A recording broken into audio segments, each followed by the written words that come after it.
তেজপুৰ ইউনিভাৰ্চিটিত আমি ইমান দিনৰ পৰা আমি আশা কৰি আছিলোঁ যে ছাত্ৰসকলৰ সমস্যাবোৰ সমাধান হ'ব। কিন্তু যি ছবি ইয়াৰ পূৰ্বে আমি তেজপুৰ ইউনিভাৰ্চিটিত কেতিয়াও দেখা নাই, আজি দেখিবলৈ আমি বাধ্য হৈছোঁ। ছাত্ৰ সমাজ ওলাই আহি আজি ইউনিভাৰ্চিটি প্ৰশাসনৰ বিৰুদ্ধে মাত মাতিবলৈ হৈছে, ধৰ্ণা দিবলৈ হৈছে।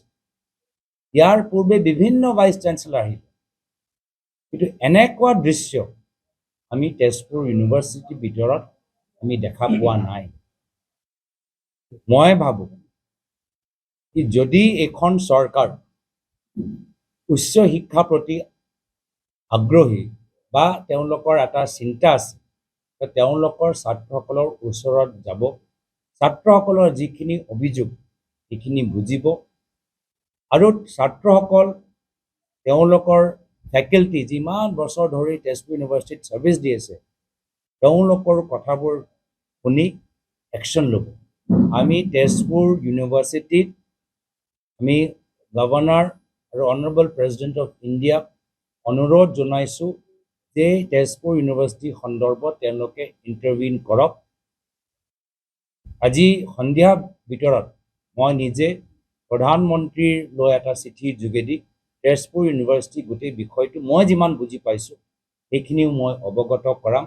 দুখ লাগে কি যি তেজপুৰ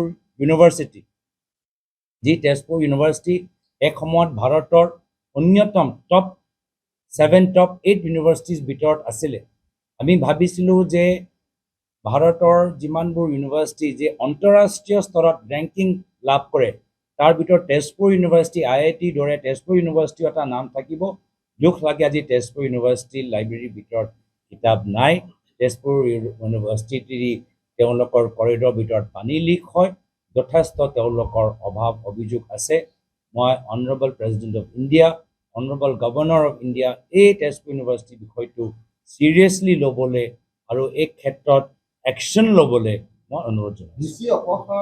একমাত্ৰ এটাই অস্ত্ৰ যে ৰাইজৰ যে ক্ষোভ বিজেপিৰ বিৰুদ্ধে, এই ক্ষোভটো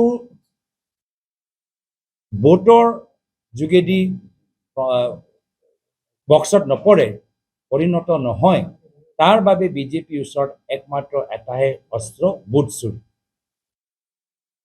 সচেতন নাগৰিকসকলৰ নাম ভোটৰ তালিকাৰ পৰা কৰ্তন কৰা, আৰু সেইকাৰণে আমি ৰাইজৰ পদূলিত ৰাইজৰ কংগ্ৰেছে অভিযান যোগেদি ৰাইজক আমি কেনেদৰে আগন্তুক নিৰ্বাচনত নিজৰ ভোটৰ অধিকাৰ সুৰক্ষিত ৰাখিব লাগে সেইখিনিও কিছু মূল্যৱান আলোচনা আমি পাতি আছোঁ।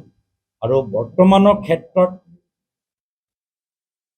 শোণিতপুৰ জিলা বাহিৰে অসমৰ প্ৰতিটো জিলাৰ ভিতৰত একমাত্ৰ এটাহে দাবী ৰাইজৰ, সেয়া হ'ল জুবিন দাক ন্যায় দিয়ক, জাষ্টিছ ফৰ জুবিন গাৰ্গ। আজি আমাৰ কংগ্ৰেছৰ বিভিন্ন চেলছ ডিপাৰ্টমেণ্ট বিধায়ক সাংসদসকল আমি #জাষ্টিছ ফৰ জুবিন গাৰ্গ এটা ছ'চিয়েল মিডিয়া অভিযান আমি আৰম্ভ কৰিছোঁ। সকলোৱে নিজৰ ফেচবুকত #জাষ্টিছ ফৰ জুবিন গাৰ্গ ব্যৱহাৰ কৰিব, আৰু এনেদৰে আমি জুবিনদাৰ পৰিয়ালৰ লগত, অনুৰাগীসকলৰ লগত, অসমৰ শিল্পী সমাজৰ লগত, অসমৰ ৰাইজৰ লগত আমি থিয় দিছোঁ। এয়া আমাৰ প্ৰাৰম্ভিক কথা আপোনালোকক আমি অৱগত কৰাম। আমি শোণিতপুৰ জিলাত দ্বিতীয় দিনৰ কাৰ্যসূচী ল'বলৈ আৰম্ভ কৰিছোঁ। এই ক্ষেত্ৰত আমাৰ লগত AICC ছেক্ৰেটেৰী মনোজ চৌহান ডাঙৰীয়া আছে, আৰু প্ৰাক্তন প্ৰদেশ কংগ্ৰেছৰ সভাপতি প্ৰাক্তন শিক্ষামন্ত্ৰী ৰিপুণ বৰা ডাঙৰীয়াও আছে। যোৱা 10 তাৰিখে আমি গুৱাহাটী ৰাজীৱ ভৱনত এটা মূল মন্ত্ৰ আমাৰ কংগ্ৰেছ দলৰ সতীৰ্থসকলক দিছিলোঁ, সেয়া হ'ল ৰাইজৰ পদূলিত ৰাইজৰ কংগ্ৰেছ। যিদৰে আগতে প্ৰয়াত তৰুণ গগৈদেৱৰ দিনত কংগ্ৰেছ চৰকাৰে ৰাইজৰ পদূলিত ৰাইজৰ চৰকাৰ যোগেদি ৰাইজে চৰকাৰৰ পৰা কি বিচাৰে এটা অভিযান আৰম্ভ কৰিছিল। একেই উদ্দেশ্য লৈ এই মাহৰ পৰা ৰাইজৰ পদূলি, ৰাইজৰ কংগ্ৰেছ এটা অভিযান যোগেদি ৰাইজে কংগ্ৰেছৰ পৰা কি আশা কৰে সেইখিনি আমি জানিবলৈ এটা সুযোগ লৈছোঁ। শোণিতপুৰৰ জিলাত 2 দিন থাকি আমি বুজি পাইছোঁ যে এই জিলাখনৰ ভিতৰত যিদৰে উন্নয়ন হ'ব লাগে হোৱা নাই। শোণিতপুৰ জিলা আজি শিক্ষা ক্ষেত্ৰত যথেষ্ট পিছ পৰি গৈছে। এই শোণিতপুৰ জিলাত য'ত মানুহবোৰে উচ্চ শিক্ষাৰ প্ৰতি আগ্ৰহী আৰু কলেজ হোৱাটো বিচাৰে, ইউনিভাৰ্চিটিৰ ভিতৰত আৰু সুবিধা হোৱাটো বিচাৰে, দুখৰ কথা আজি তেজপুৰ ইউনিভাৰ্চিটিৰ কথাই কওক বা উচ্চ শিক্ষাৰ বিভিন্ন কলেজৰ কথাই কওক, যথেষ্ট অভাৱ আমি অনুভৱ কৰিছোঁ। স্বাস্থ্যৰ ক্ষেত্ৰত যি তেজপুৰ মেডিকেল কলেজৰ আজি কংগ্ৰেছ চৰকাৰ দিনৰ ভিতৰত স্থাপিত কৰা গৈছিল, আজিও তেওঁলোকৰ ভিতৰত আজি আমাৰ চিকিৎসকসকল বা যিসকল আমাৰ মানুহবোৰ যায়, তেওঁলোকৰ যথেষ্ট আজি অসুবিধা গুৱাহাটীলৈ যাবলগীয়া হৈছে। গৰখনীয়া ক্ষেত্ৰত এইখন চৰকাৰে কয় যে তেওঁলোকে ডাবল ইঞ্জিনৰ চৰকাৰ, ৰাজ্যত বিজেপি, কেন্দ্ৰত বিজেপি, কিন্তু গৰখনীয়া ক্ষেত্ৰত মাত্ৰ পইচা লুণ্ঠন। ইয়াৰ মন্ত্ৰী কেন্দ্ৰৰ ৰাজ্য চৰকাৰৰ মুখ্যমন্ত্ৰী হিমন্ত বিশ্ব শৰ্মা ডাঙৰীয়া যথেষ্ট ঘনিষ্ঠ, তেখেতৰ নিজৰ ডিপাৰ্টমেণ্ট যোগেদি ভাল আঁচনি আমাক দিব পাৰোঁ।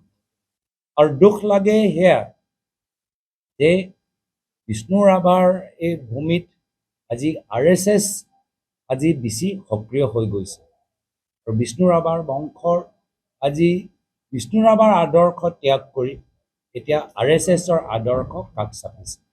ইয়াতকৈ আৰু দুৰ্ভাগ্যজনক কথা হ'ব নোৱাৰে। ভাল লাগিছে এটা কথা লৈ যে শোণিতপুৰ জিলাৰ ৰাইজে হাৰ মানি লোৱা নাই, সমাজ ওলাই আহিছে, ৰাইজ প্ৰতিবাদ কৰিছে। ঢেকীয়াজুলিত মহিলা সমিতিবোৰে নিজৰ মাটি লৈ আজি এগৰাকী মন্ত্ৰীৰ বিৰুদ্ধে মাত মাতি আছে। তেজপুৰ ইউনিভাৰ্চিটিৰ যুৱকখিনিয়ে আজি নিজৰ অধিকাৰ আৰু জুবিন গাৰ্গৰ প্ৰতি তেওঁলোকৰ আবেগ, এই আবেগৰ প্ৰেৰণাত তেওঁলোকে মাত মাতি গৈ আছে। বিভিন্ন ক্ষেত্ৰত বৰ্তমান চৰকাৰে যিখিনি কাম কৰা নাই, ষ্টেডিয়ামৰ ধৰি ইৰোজনৰ ধৰি এইখিনি কাম লৈ স্থানীয় সাংবাদিকখিনিও বাৰম্বাৰ বাতৰি যোগেদি ৰাইজক সজাগ কৰি ৰাখিছে। তো এইখিনি কথা আজি আমি ৰাইজৰ পদূলিত, ৰাইজৰ কংগ্ৰেছ যোগেদি আমি এইখিনি কথা জানিবলৈ সক্ষম হৈছোঁ। এনেদৰে বিভিন্ন জিলাত আমি জানিবলৈ সক্ষম হৈছোঁ আৰু পৰৱৰ্তী দিনত কংগ্ৰেছৰ চৰকাৰ আহিলে আমি কেনেদৰে এই ক্ষেত্ৰত আৰু গুৰুত্ব দিব লাগে, পৰামৰ্শ দিব লাগে, এইখিনি গুৰুত্বপূৰ্ণ সুপৰামৰ্শ আমি ৰাইজৰ পৰা পাবলৈ সক্ষম হৈছোঁ।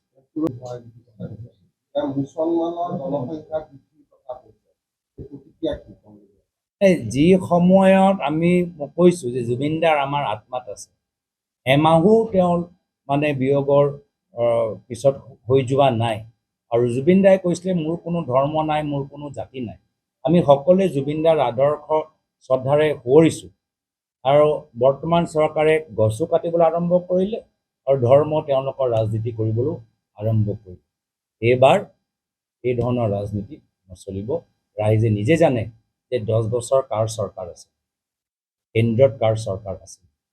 এই ধৰণৰ কথাবোৰ জুবিনদাৰ যি তদন্ত এটা ভাল দিশলৈ যোৱা নাই, এইখিনি কথাৰ পৰা ৰাইজৰ মনটো ডাইভাৰ্ট কৰিবলৈ এটা চেষ্টা যেন লাগিছে। ধন্যবাদ। আৰু ইতিমধ্যে আমি বিভিন্ন কাৰ্যসূচী হাতত লৈছোঁ। যোৱাকালি অল ইণ্ডিয়া যুৱ কংগ্ৰেছৰ সভাপতি উদয় ভানু চিপ তেওঁ নগাঁৱৰ এটা বিশাল বাইক ৰেলীৰ যোগেদি জুবিন গাৰ্গৰ ন্যায় বিচাৰে। তাৰ পূৰ্বে নলবাৰী তেখেতৰ গৈ ডাঙৰ এটা মচাল তেওঁলোকে জুই সমদল ওলালে। আমিও আমাৰ জিলাই জিলাই মম শিখা আমি সমদল আয়োজন কৰিছোঁ। পৰৱৰ্তী দিনতো আমাৰ দাবী স্পষ্ট যে জুবিন গাৰ্গক ন্যায় দিব লাগে আৰু কিবা কাৰণত আজি এই তদন্ত যিদৰে আগবাঢ়িব লাগে আগবাঢ়ি যোৱা নাই। এতিয়া আজিৰ তাৰিখত শ্যামকানু মহন্তৰ ভাৰ্জনৰ বাহিৰে আমি সকলো কথা আমি গম পাইছোঁ। যি মূল অভিযুক্ত শ্যামকানু মহন্ত, তেখেতৰ কথা এতিয়া একো ওলোৱাই নাই। কিয়? অসমৰ বাকী যিমানবোৰ শিল্পীসকল আছে তেওঁলোকৰ কথাবোৰ আজি SIT CID তেওঁলোকে কিবা কৰি তেওঁলোকক মাতিছে আৰু আপোনালোকৰ যোগেদি আমি তেওঁলোকৰ ভাষ্যবোৰ আমি শুনিবলৈ সক্ষম হৈছোঁ। কিন্তু শ্যামকানু মহন্তৰ ভূমিকা কি আজি ইমান দিন পাৰ হৈ গ'ল আমি গম পোৱা নাই। প্ৰায় আজিৰ পৰা 6-7 দিনৰ পিছত আমি জুবিনদাৰ এমহীয়া পাতিবলৈ গৈছোঁ। কিন্তু জুবিনদাৰ মৃত্যু কেনেকৈ হ'ল, চৰকাৰে হত্যাৰ অভিযোগ আনিছে, হত্যা কেনেকৈ হ'ল আমি একোৱে গম পোৱা নাই, অজ্ঞাত। এই ক্ষেত্ৰত চৰকাৰে নিজে বিচাৰেনে যে জুবিন গাৰ্গৰ মৃত্যুলৈ গোটেই তথ্যবোৰ বাতিল হওক? তাৰ ওপৰতে আমাৰ সন্দেহ ইতিমধ্যে আৰম্ভ হৈছে। এতিয়া আপোনালোকে ৰাতি শুলেই আপুনি মায়াবিনী শুনি থাকিব, আপোনালোকে খোজকাঢ়িলেও মায়াবিনী হৈ থাকিব। এতিয়া জুবিন দা আমাৰ আত্মাত সোমাই আছে। জুবিন দাৰ তেওঁলোকৰ কৈ যোৱা কথাবোৰ আমাৰ কাণত বাজি আছে। জুবিন দাৰ সেই ইণ্টাৰভিউ আমাৰ মনত বাৰম্বাৰ ৰিপ্লে হৈছে। তো সেইকাৰণে আমি পৰিয়ালৰ লগতো কথা পাতোঁতে আমি জুবিন দাৰে পাতি আছোঁ।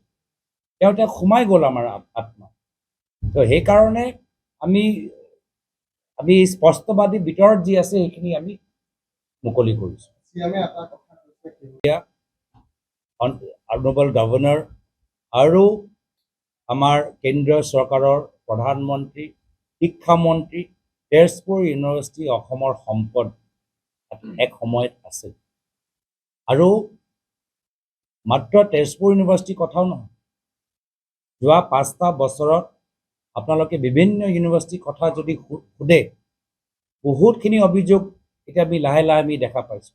এতিয়া অলপ দিন আগতে গুৱাহাটী ইউনিভাৰ্চিটিও ক্ষেত্ৰত আমি দেখা পাইছোঁ বহুতখিনি অভিযোগ তাত ওলাইছে।